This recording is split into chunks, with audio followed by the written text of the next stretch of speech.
çfarë libri është Bibla? Shkruhen shumë libra, por nuk mbarohet kur kjo punë dhe studimi I tepërt e lodh trupin. Të dëgjojmë pra përfundimin e gjithë ligjëratës. Ki frikë nga Perëndia dhe respekto urdhërimet e Tij, sepse kjo është tërësia e njerëzit. Nëse keni qenë në bibliotekë, me siguri keni parë se sa libra të ndryshëm ka. Raftet e librave janë plot nga dyshemeja deri në tavan, dhe ka libra të vegjël e të mëdhenj. Ka kaq shumë libra në këtë botë. Njerëzit kanë nevojë për libra. Librat përdoren gjithashtu si tekste në shkollë, dhe ata na japin këshilla të pasura e të dobishme për jetën tonë. Poezia dhe romanet, përrallat, historia, shkenca, filozofia dhe njohuritë botërore gjenden në libra. Njerëzit mësojnë më shumë përmes librave dhe përjetojnë një botë më të gjerë.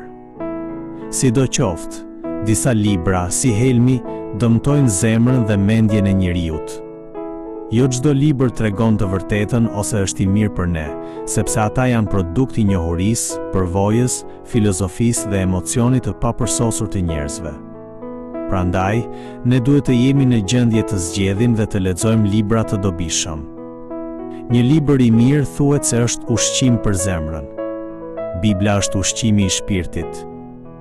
Davidi tha se Bibla është një llambë në këmbën time dhe një dritë në shtegun tim. Bibla është një libër I shkruar me frymëzimin e Perëndisë, dhe përmes këtij libri ne mund të mësojmë mençurinë e shpëtimit. Ajo është e dobishme për mësim, bindje, ndreqje dhe për edukim me drejtësi.